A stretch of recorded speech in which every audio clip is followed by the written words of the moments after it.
ప్రజ్ఞ ట్యుటోరియల్స్కి స్వాగతం.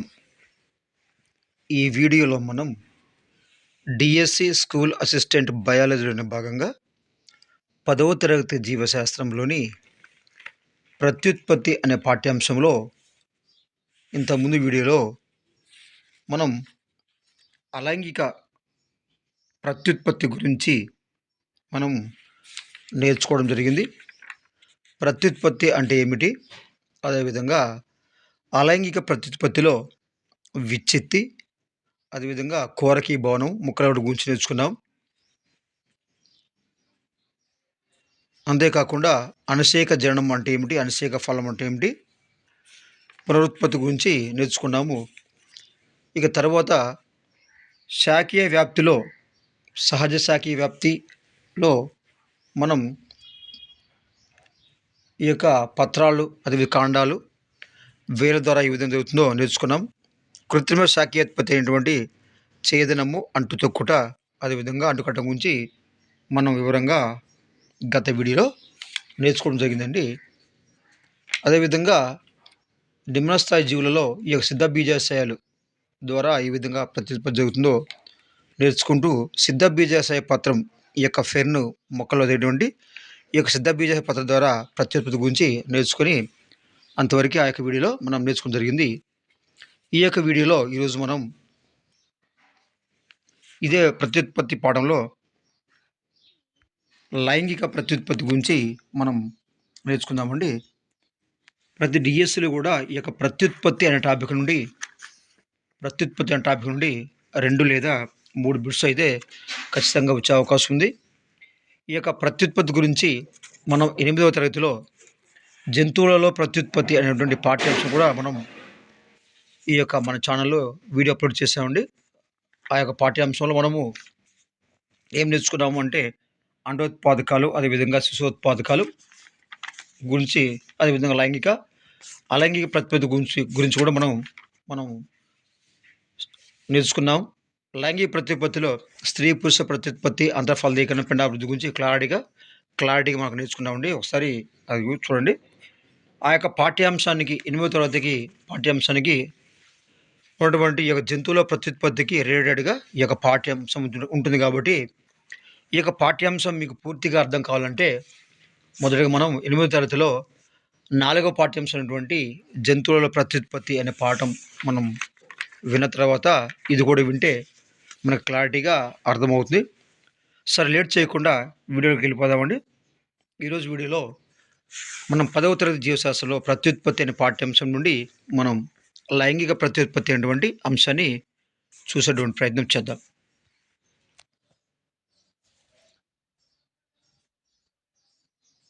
మనం ఇంతకుముందు ప్రత్యుత్పత్తి అనేది సంయోగ బీజాల కలయిక లేకుండా జరుగుతుందని, దాన్ని మనము అలైంగిక ప్రత్యుత్పత్తి అని, అదేవిధంగా సంయోగ బీజాల కలయిక ద్వారా కూడా ప్రత్యుత్పత్తి జరుగుతుందని దాన్ని మనము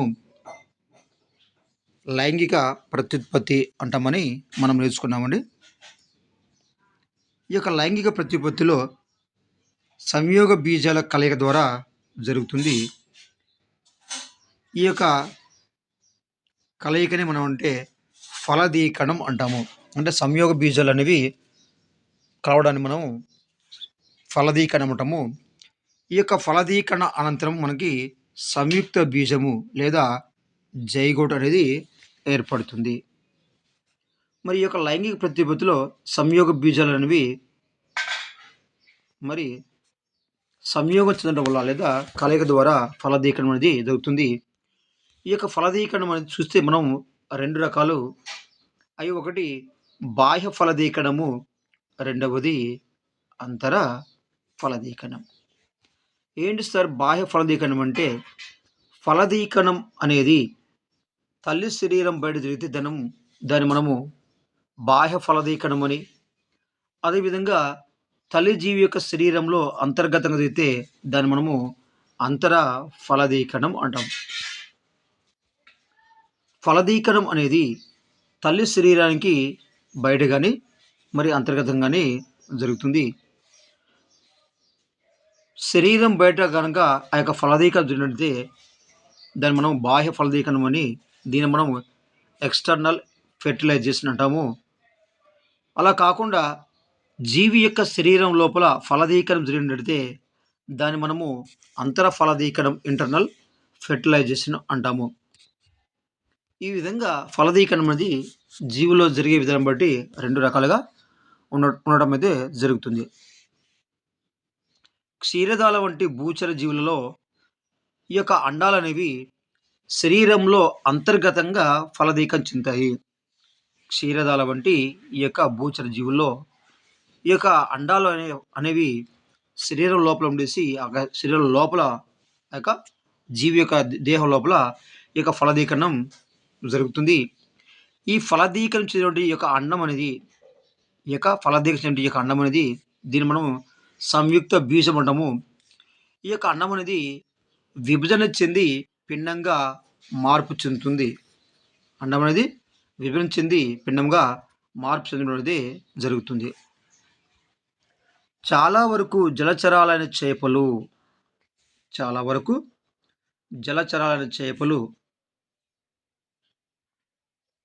అదేవిధంగా ఉభయచరాల్లో అంటే ఉభయచరాలు అంటే కప్పలు, చేపలు. ఈ విధంగా చాలా జలచరాలు ఈ యొక్క చేపలు అదేవిధంగా ఉభయచరాలైనటువంటి ఈ యొక్క కప్పలలో బాహ్య ఫలదీకరణం అనేది జరుగుతుందండి. ఎలా జరుగుతుంది సార్ అంటే ఈ యొక్క చేపలు కానీ కప్పల యొక్క ఈ యొక్క స్త్రీజీవి శరీరంలో అధిక సంఖ్యలో అండాలు ఉంటాయండి. ఈ జీవి యొక్క శరీరంలో ఉన్నటువంటి ఈ యొక్క అండాలను ఈ యొక్క చేపలు అదే ఉభయచరాలు నీటిలోకి విడుదల చేస్తుంది. అదే సమయంలో ఈ యొక్క పురుష జీవి ఏం చేస్తుందంటే ఈ యొక్క శుక్రకణాలను నీటిలోకి విడుదల చేస్తుంది. అంటే ఈ యొక్క చేపలు ఉభయచరాలు అనేవి వీటిలో బాహ్య ఫలదీకరణం జరుగుతుంది. ఎలా అంటే సార్ అంటే ఈ యొక్క స్త్రీజీవులు ఏం చేస్తాయంటే అధిక సంఖ్యలో అండాలని నీటిలోకి విడుదల చేస్తుంది. అదే సమయంలో ఈ యొక్క పురుష జీవులు కొన్ని మిలియన్ల సంఖ్యలో ఈ యొక్క శుక్రకణాలు అనేవి నీటిలోకి విడుదల చేస్తుంది. అప్పుడు ఏమవుతుందంటే ఈ యొక్క అండాలు అదేవిధంగా శుక్రకణాలు అనేవి ఈ యొక్క అండాలు అనేవి శుక్రకణాలు అనేవి రెండు కూడా కలవడం వల్ల అక్కడ ఫలదీకరణం అనేది చెందుతుంది. ఈ విధంగా చేపలు ఉభయచరాల్లో ఈ యొక్క బాహ్య ఫలదీకరణం అనేది జరుగుతుంది. ఇంకా నెక్స్ట్ పోతే జరాయు క్షీరదాలలో ప్రత్యుత్పత్తి లేదా మానవునిలో ప్రత్యుత్పత్తి.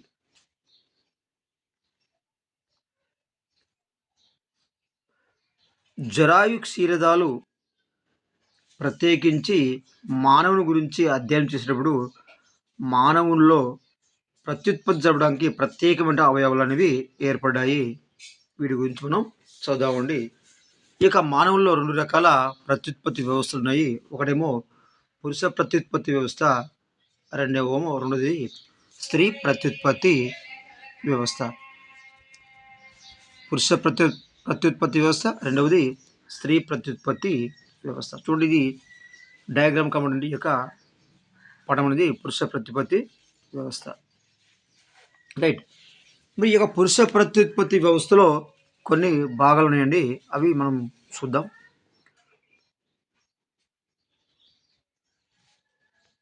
మానవ పురుష ప్రత్యుత్పత్తి వ్యవస్థలో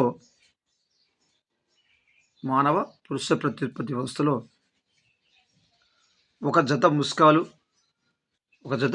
ముస్కాలు అదేవిధంగా ఒక జత శుక్రనాళికలు, ఒక జత ఎపిడిడిమిస్లు, ఒక జత శుక్రవాహికలు, ఒక జత శుక్రగ్రాహికలు, ఒక జత స్ఖలన నాళము, అదేవిధంగా ఒక పౌరుష గ్రంథి, ఒక జత కౌఫర్ గ్రంథులు, చివరిగా ఒక జత మూత్రజననేంద్రియ నాళిక, దీన్ని మనం ప్రశేక అంటాము. అటువంటి ఈ యొక్క భాగాలు అనేవి ఈ యొక్క మానవుని ప్రత్యుత్పత్తి వ్యవస్థ కాబట్టి భాగాలు. మొత్తం ఎన్ని భాగాలండి? 9 భాగాలు. ఏంటివంటే ఒక జత ముస్కాలు, ఒక జత శుక్ర నాళికలు, ఒక జత ఎపిడిమిస్లు, ఒక జత శుక్రగ్రాహికలు, ఒక జత శుక్రవాహికలు ఒక జత, శుక్రగ్రాహికలు ఒక జత, స్ఖలన నాళాలు అదేవిధంగా ఒక పౌరుష గ్రంథి ఒక జత, కౌఫ గ్రంథులు అదేవిధంగా ఒక మూత్ర జననేంద్రియ నాలిక దినమును ప్రశీకరణము. ఇవైతే మానవుని యొక్క పురుష ప్రతిపత్తి వ్యవస్థ ఈ యొక్క ముఖ్యమైన భాగాలు. అదే చూడండి, ఇది ఈ డయాగ్రామ్ కాబట్టి ఇది పురుష ప్రత్యుత్పత్తి వ్యవస్థ అండి. చూడండి ఎలా ఉంది. ఇది ముస్కము, దీన్ని ఎబ్రడిమిస్ అంటాము, ఇది ప్రసేకము. అదేవిధంగా ఇవన్నీ కూడా ప్రత్యుత్పత్తి వ్యవస్థలో భాగాలుగా మనము చూడవచ్చు. ఇక మానవుల్లో ఉన్నటువంటి ఈ యొక్క ప్రత్యుత్పత్తి వ్యవస్థలో మొదటి భాగం ఏంటంటే ముస్కాలు. ఈ యొక్క ముస్కాలు అనేవి శరీర కుహరం బయట సంచి వంటి ముస్క గోన్లలో ఉంటాయి. ఈ యొక్క ముస్కలు అనేవి మరి ప్రతి ముస్కములో బాగా మెలితిరిగిన శుక్రోత్పాదక నాళికలు ఉంటాయి. ఎన్ని ఉంటాయి సార్ అంటే 2 ఉంటాయి. అంటే ప్రతి ముస్కం నుండి ఒక శుక్రోత్పాదిక నాళిక అనేది బయలుదేరుతుంది. కాబట్టి ఇక్కడ శుక్రోత్పాద నాళికలు ఎన్ని ఉన్నాయి? 2 ఉన్నాయి. ముస్కాలు అనేవి శరీర కుహరం బయట సంచి వంటి నిర్మాణం వంటి ఈ యొక్క శరీర కుహరం బయట ఒక సంచి వంటి నిర్మాణం ఉంటుంది. ఈ యొక్క నిర్మాణంలో ఈ యొక్క ముస్క గోన్లలో ఇవి ఉంటాయి. ప్రతి ముస్కంలో ఏముంటుందంటే బాగా మెలితిరిగిన శుక్రోత్పాదక నాళికలు ఉంటాయి. సేకరణ విభజన ద్వారా శుక్రోత్పాదక నాళికలలో చాలా ఎక్కువ సంఖ్యలో, అనగా వందల మిలియన్ల సంఖ్యలో ఈ యొక్క శుక్రకణాలు తయారవుతాయి. దీంట్లో ఈ యొక్క శుక్రోత్పాదక నాళికలు సేకరణ విభజన ద్వారా ఈ యొక్క శుక్రోత్పాదక నాళికలలో ఎన్ని ఉన్నాయండి? 2, ఒకటి ఎడమ ఒకటి కుడి. ఈ విధంగా ఉన్న ఈ యొక్క 2 శుక్రోత్పాదక నాళికల్లో చాలా ఎక్కువ సంఖ్యలో, అనగా వందల మిలియన్ల సంఖ్యలో ఈ యొక్క శుక్రకణాలు అనేవి తయారవుతాయి. ఇప్పుడు శుక్రకణాలు తయారయ్యే భాగం ఏంటి? శుక్రకణాలు తయారయ్యే భాగము శుక్రోత్పాదక నాళికలు. ఈ యొక్క నాళికలు శుక్రకణాలు తయారవుతాయి. ఇంకా నెక్స్ట్ పోతే ముస్కాలలో టెస్టోస్టిరాన్ అనేటువంటి పురుష లైంగిక హార్మోన్ కూడా ఉంటుంది. ఇది వెరీ ఇంపార్టెంట్ అండి. ముస్కాలలో టెస్టోస్టిరాన్ అనేటువంటి పురుష లైంగిక హార్మోన్ అనేది ఉత్పత్తి అవుతుంది. శుక్రగోనులలో ఉండే ఉష్ణోగ్రత, శుక్రగోనులలో ఉండేటువంటి ఈ యొక్క ఉష్ణోగ్రత శరీర ఉష్ణోగ్రత కంటే 2 నుండి 2.5 డిగ్రీ సెంటీగ్రేడ్ తక్కువగా ఉంటుంది. ముస్కాల నుండి శుక్రకణాలు ఉత్పత్తికి ఇది ఆవశ్యకం. అంటే శరీర ఉష్ణోగ్రత కంటే ఈ శుక్రగోనులలో శుక్రకణాలు తయారు యొక్క శుక్రగోనులలో ఈ శరీర ఉష్ణోగ్రత కొంచెం తక్కువ ఉంటుంది. ఈ యొక్క శుక్రగోనులో ఎంత తక్కువ ఉంటుంది అంటే 2 డిగ్రీల నుండి 2.5 డిగ్రీల వరకు తక్కువగా ఉంటుంది. అందువల్లనే ఈ యొక్క ముస్కాల నుండి శుక్రకణాల ఉత్పత్తికి ఇది ఉపయోగపడుతుంది. ఈ యొక్క ఉష్ణోగ్రత అంటే ముస్కాల నుండి శుక్రకణాల ఉత్పత్తి కావాలంటే ఖచ్చితంగా ఈ యొక్క ముస్గోన్లో శరీర ఉష్ణోగ్రత కంటే మరి తక్కువ ఉష్ణోగ్రత ఉండాలి. ఎంత అంటే 2 నుండి 2.5 కిలోమీటర్ 5 ఉష్ణోగ్రతలో 5 డిగ్రీ సెంటీగ్రేడ్ ఉష్ణోగ్రత తక్కువగా ఉంటుంది. ఈ విధంగా ముస్కాల నుండి ఈ యొక్క శుక్రకణాలు అయితే ఏర్పడతాయి. ఇక ఈ ముస్కాల్లో పురుష లైంగిక హార్మోన్ ఉంటుంది. అదేంటది టెస్టోస్టిరాన్. ఇది ముస్కాలు. ఇక రెండవది శుక్రనాళికలు. దీని మనము శుక్రోత్పాదక నాళికలు. ఈ యొక్క శుక్రోత్పాదక నాళికలు అనేవి శుక్రనాళికలోకి తెరుచుకుంటాయండి. శుక్రోత్పాదక నాళికలు అనేవి నాళాలు అనేవి ఈ యొక్క శుక్రనాళికలోకి తెరుచుకుంటాయి. ఈ శుక్రనాళికలు శుక్రకణాలను ఏం చేస్తుంటే ఎపిడిడిమిస్లోకి తీసుకువెళ్తాయి. ఇక నెక్స్ట్ భాగము ఎపిడిడిమిస్. శుక్రనాళికలు ఎపిడిడిమిస్లోకి తెరుచుకుంటాయండి. శుక్రనాళికలు ఎపిడిడిమిస్లోకి తెరుచుకుంటాయి. ఈ యొక్క ఎపిడిడిమిస్ అనేది సారీ అండి. ఈ యొక్క శుక్రనాళికలు అనేవి బాగా మెలితిరిగిన నాళం అండి. ఈ యొక్క శుక్రనాళం అనేది బాగా మెలితిరిగిన నాళము. ఇది ముస్కానికి పరభాగంలో ఉంటుంది. ఈ యొక్క శుక్రనాళం ఎక్కడ ఉంటుందండి? ముస్కానికి పరభాగం ఉంటుంది. ఈ యొక్క శుక్రనాళికలో ఈ యొక్క శుక్రనాళికలో ఈ యొక్క శుక్ర కణాలు అనేవి నిలవ ఉంటాయండి. అంటే శుక్ర కణాలు ఎక్కడ నిలవ ఉంటాయి అంటే ఈ యొక్క శుక్ర నాళికలో ఉంటాయి. ఇక నాళికల తర్వాత నెక్స్ట్ భాగము శుక్రవాహికలు. ఏంటి సార్? శుక్రవాహికలు. ప్రతి ఎపిడిడిమిస్ నుండి ఒక శుక్రవాహిక అనేటువంటి పొడవైన నాళం బయలుదేరుతుంది. అంటే ఎపిడిడిమిస్ తర్వాత నెక్స్ట్ భాగం నుండి ఈ యొక్క శుక్రవాహిక. ఈ యొక్క శుక్రవాహిక ఎలా ఉంటుందంటే పొడవైన నాళం బయలుదేరుతుంది. ఈ యొక్క శుక్రవాహిక అనేది ముస్కగోని నుండి ముస్కగోని నుండి శరీర కుహంలోకి ప్రవేశించి మూత్ర నాళికను చుట్టి వస్తుంది ఈ యొక్క శుక్రవాహిక. ఇంకా నెక్స్ట్ పోతే శుక్రగ్రాహికలు. అంటే శుక్ర కణాలు నిలవ ఉండే భాగాన్ని మనము శుక్రగ్రాహికలు అంటాము.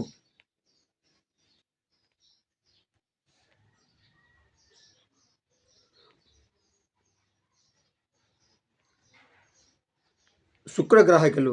ఒక్కొక్క శుక్రగ్రాహిక అనేది శుక్రవాహికలోకి చిన్న నాళం ద్వారా తెలుసుకుంటుందండి. ఒక్కొక్క శుక్రవాహిక అనేది మన శుక్రవాహికలు మనం చెప్పాము 2 ఉన్నాయి. ఈ 2 శుక్రవాహికలు అంటే ఒక్కొక్క శుక్రవాహిక అనేది మరి చిన్న నాళం ద్వారా తెలుసుకుంటుంది. చిన్న నాళం ద్వారా తెలుసుకుంటుంది. ఇవి శుక్రద్రవాన్ని ఉత్పత్తి చేస్తాయి. ఈ యొక్క శుక్రగాహికలు అంటే శుక్ర ద్రవాన్ని ఉత్పత్తి చేస్తాయి. ఈ స్రావాలు శుక్ర కణాలను ఉత్తేజపరచడం పాటు పోషణ కూడా ఉపయోగపడతాయి. వీటి స్రావాలు ఈ యొక్క శుక్రద్రవం యొక్క స్రావం అనేది ఈ యొక్క శుక్ర కణాలను ఉత్తేజపరచడంలో అదేవిధంగా శుక్ర కణాల యొక్క పోషణ కూడా ఉపయోగపడుతుంది. ఈ యొక్క శుక్ర ద్రావణం అనేది ఇది శుక్రగ్రాహికలు.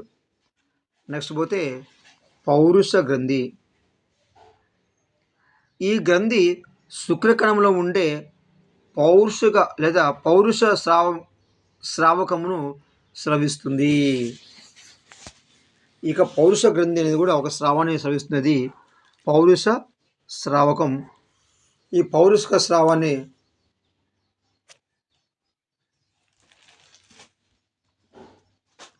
ఈ పౌరుష స్రావకమును స్రవిస్తుంది ఈ యొక్క పౌరుష గ్రంథి.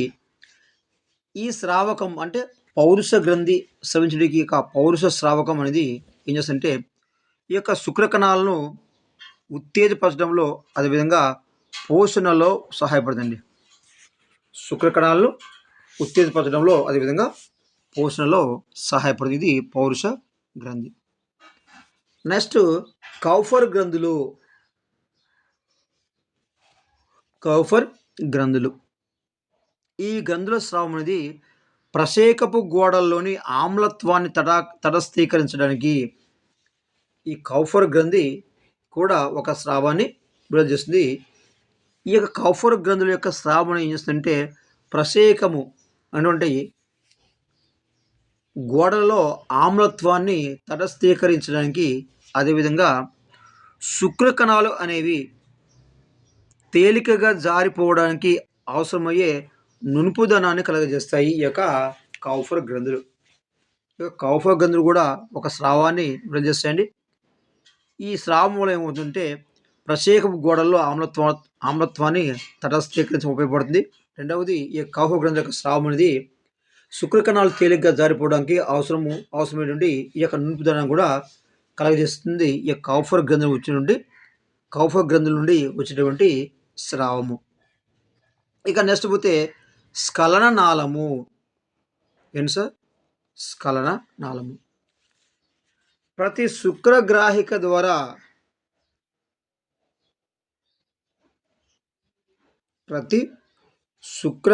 ద్వారా ఒక నాళం బయలుదేరి శుక్రవాహికతో కలిసి స్ఖలననాళంగా మారుతుందండి. ప్రతి గ్రాహిక అంటే ఎన్నుంటాయి శుక్రగ్రాహికలు? 2 కాబట్టి ఈ 2 శుక్రగ్రాహికలు మరి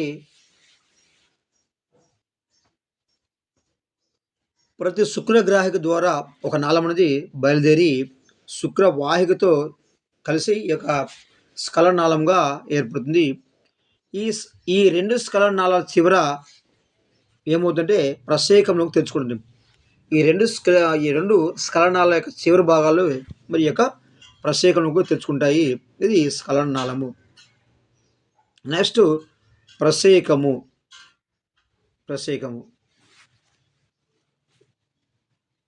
ఈ ప్రత్యేకాన్ని మనము మూత్రజననేంద్రియ నాళము అని కూడా అంటామండి. ఇది వెరీ ఇంపార్టెంట్. దీని మరో పేరు ప్రత్యేకాన్ని మరో పేరు మూత్ర జనేంద్ర నాళంగా ఉంటాం. దీన్ని మూత్రాన్ని బయట పంపడానికి, అదేవిధంగా శుక్రకణాలు బయటపడడానికి ఉపయోగపడుతుంది ఈ యొక్క ప్రత్యేకం.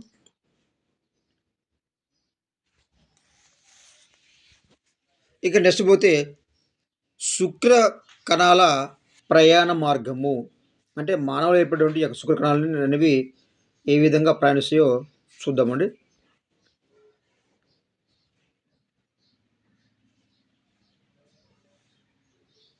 ఈ యొక్క శుక్ర కణాలు అనేవి శుక్రోత్పాదక నాళికల నుండి శుక్రనాళికలోకి, శుక్రనాళికల నుండి ఎపిడిడిమిస్లోకి, ఎపిడిడిమిస్ నుండి శుక్రవాహికలు, అదేవిధంగా శుక్రగ్రాహికల నుండి శుక్రగ్రాహికలుతాయి. శుక్రగ్రాహికల నుండి స్ఖలనాళం, అదేవిధంగా ప్రత్యేకం ద్వారా ఈ యొక్క శుక్రకణాలు అనేవి బయలుదేరుతాయి. శుక్రకణాలు అనేవి శుక్రోత్పాదక నాళికలు, అక్కడ నుండి శుక్రనాళికలు, అక్కడ నుండి ఎపిడిమిస్ ద్వారా శుక్రవాహికలు వెళ్ళి శుక్రవాహికల ద్వారా శుక్రగ్రాహికలు వెళ్ళిపోయి అక్కడ నుండి స్ఖలనాళం, అదేవిధంగా ప్రత్యేకం ద్వారా ఈ యొక్క శుక్రకణాలు అనేవి ప్రయాణిస్తాయి. ఇది శుక్రకణాల యొక్క ప్రయాణ మార్గము. రైట్. మరి ఈ విధంగా ఈ యొక్క శుక్రకణాలు చూసినట్లయితే వీటి యొక్క నిర్మాణం ఎలా ఉంటుందో మరి చూద్దామండి. శుక్రకణానికి ఎక్రోసోమ్ అటువంటి కేంద్రకాన్ని కలిగినటువంటి ఒక తల ఉంటుందండి. ఇది చూడండి, ఇది శుక్రకణం యొక్క నిర్మాణం అండి. చూడండి, ఇక్కడ శుక్రకణంలో ప్రధాన భాగాలు ఏంటంటే ఎక్రోసోమ్, అదేవిధంగా ఈ యొక్క మధ్య భాగం, అదేవిధంగా తోక భాగం, ఈ విధంగా ఉంటుంది ఈ యొక్క శుక్రకణం. దీనిలో తల, కేంద్రకం, మెడ అదేవిధంగా ఉంటుంది. ఈ యొక్క మధ్య భాగంలో మరి కేంద్రకం ఉంటుంది. ఈ యొక్క కేంద్రకం ఉండడం ద్వారా శుక్రకణం అనేది చెల్లించడానికి సహాయపడి ఈ యొక్క మధ్య భాగంలో మైటోకాండ్రియా ఉంటుంది. ఈ యొక్క మైటోకాండ్రియా వల్ల వచ్చే ఈ యొక్క శక్తి ద్వారా ఈ యొక్క శుక్రకణం అనేది చెల్లించడానికి ఉపయోగపడుతుంది. ఇది శుక్రకణం యొక్క నిర్మాణం. రైట్. శుక్రకణానికి ఎక్రోజోమ్ మరియు కేంద్రకాన్ని కలిగిన తల ఉంటుందండి. ఏంటంటే దీన్ని మనము ఎక్రోజోమ్ అంటాము. ఈ ఎక్రోజోమ్ ఏంటంటే కేంద్రకానికి అయినటువంటి తలను కలిగి ఉంటుంది. శుక్రకణము అండంలోకి ప్రవేశించడానికి ఎక్రోజోమ్ సహాయపడుతుంది. ఈ యొక్క శుక్రకణం అనేది అండంలోకి ప్రవేశించడానికి ఏమవుతుందంటే ఈ యొక్క కణం యొక్క మరో భాగం నుండి ఈ యొక్క ఎక్రోసోమ్ అనేది ఉపయోగపడుతుంది. శుక్రకణము అండంలోకి ప్రవేశించడానికి ఎక్రోజోమ్ తోడ్పడుతుంది. ఈ యొక్క శుక్రకణం యొక్క మధ్యలో ఉన్నటువంటి పురుష కేంద్రకము ఫలదీకరణ సమయంలో స్త్రీ కేంద్రకంతో కలిసిపోతుంది. ప్రధానంగా శుక్రకణంలో మరి ఎక్రోజోమ్ ఉంటుంది. ఇది కేంద్రకాన్ని కలిగి తల కలిగిన నిర్మాణం. ఇది శుక్రకణంలోకి మరి ప్రవేశించడానికి ఈ యొక్క ఎక్రోసోమ్ అనేది ఉపయోగపడుతుంది. ఇక శుక్రకణం అనేది తల మధ్య భాగం మెడతో కలబడి ఉంటుందండి. తల మధ్య భాగం మెడతో కలబడుతుంది. మధ్య భాగంలో ఉన్నటువంటి శుక్రకణం యొక్క మధ్య భాగం ఉన్నటువంటి ఈ యొక్క మైటోకాండ్రియాలు ఏం చేస్తుందంటే శుక్రకణం కాలడానికి అవసరమైన శక్తినిస్తాయి. అదేవిధంగా తోక శుక్రకణం ముందు కాలడానికి తోడ్పడుతుంది.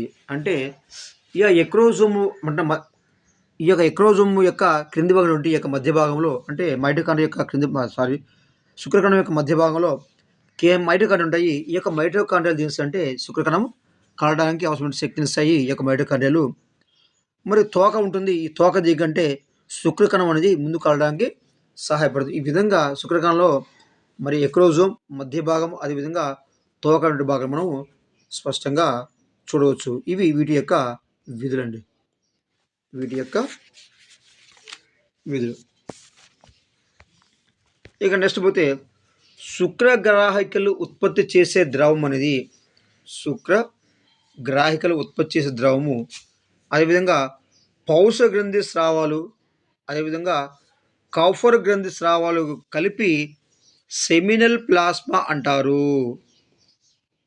ఇక్కడ శుక్రగ్రాహికలు ఉత్పత్తి చేసే ఈ యొక్క ద్రవాన్ని, అదేవిధంగా పౌరుష గ్రంథి స్రవించే ఈ యొక్క స్రావాలని, అదేవిధంగా కౌఫర్ గ్రంథి స్రవించేటువంటి యొక్క స్రావాలని వీటన్నిటి కలిపి అంటే మనం సెమినల్ ప్లాస్మా అంటారండి. ఏమంటారు సార్? సెమినల్ ప్లాస్మా అంటారు.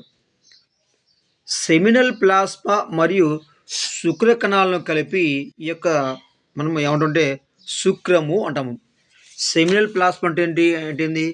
శుక్రగ్రాహకాలు ఉత్పత్తి చేసే ద్రవము, పౌరుష గ్రంథి స్రవించే స్రావాలు, అదేవిధంగా కౌఫర్ గ్రంథి స్రవించే ఈ యొక్క స్రావాలు, ఈ మూడింటిని కలిపి మనము సెమినల్ ప్లాస్మా అంటారు. ఈ యొక్క సెమినల్ ప్లాస్మా మరియు ఈ యొక్క శుక్ర కణాలను కలిపి మనం అంటే శుక్రము అంటామండి. అంటే శుక్రం ఏముంటుంది? ఈ యొక్క సెమినల్ ప్లాస్మా ఉంటుంది, అదేవిధంగా శుక్ర కణాలు ఉంటాయి. వీటిని మనం కలిపి అంటాము మనం శుక్రము అంటాము. నెక్స్ట్, పురుష జీవి నుండి శుక్రాన్ని బయటికి పంపడాన్ని, పురుష జీవి నుండి ఈ యొక్క శుక్రాన్ని బయట పంపడాన్ని మనం స్ఖలనము అంటాము. సాధారణంగా ఫలదీకరణానికి శుక్రకణంలో 60% సరైన ఆకారం పరిమాణంలో ఉండాలి. అంటే ఫలదీకరణకు శుక్రకణాలు ఉపయోగపడితే ఈ యొక్క 60% ఈ యొక్క శుక్రకణం అనేది మరి ఆకారంలో కానీ అదేవిధంగా పరిమాణంలో ఉండాలండి. పరిమాణంలో ఉండాలి. ఈ యొక్క శుక్రకణాలు అనేవి కనీసం 40% వేగంగా చలించేలా ఉండాలి. అంటే ఉన్నటువంటి శుక్రకణాల్లో 40% శుక్రకణాలు చలించేవిగా ఉండాలి. అప్పుడు మాత్రమే ఫలదీకరణం జరుగుతుంది. ఇకపోతే పురుషుల్లో 13 నుండి 14 సంవత్సరాల వయసులో ప్రారంభమై ఈ యొక్క శుక్రకణాల ఉత్పత్తి అనేది ఎప్పుడు ప్రారంభమవుతుందంటే 13 నుండి 14 సంవత్సరాలు. 13 నుండి 14 సంవత్సరాల వయసులో ప్రారంభమై ఈ యొక్క శుక్రోత్పత్తి అనేది వృద్ధాప్యం వరకు కొనసాగుతుందండి. వృద్ధాప్యం వరకు ఈ యొక్క శుక్రోత్పత్తి అనేది కొనసాగుతుంది. అయితే వయసు మళ్ళిన కొద్దీ ఈ యొక్క శుక్రకణాల సంఖ్య అనేది తగ్గుతుంది. ఇది మనకున్నటువంటి ప్రత్యుత్పత్తి వ్యవస్థలో పురుష ప్రత్యుత్పత్తి వ్యవస్థ. నెక్స్ట్ వీడియోలో మనం స్త్రీ ప్రత్యుత్పత్తి వ్యవస్థ గురించి నేర్చుకుందాం. చూస్తూనే ఉండండి ప్రజ్ఞ ట్యుటోరియల్స్.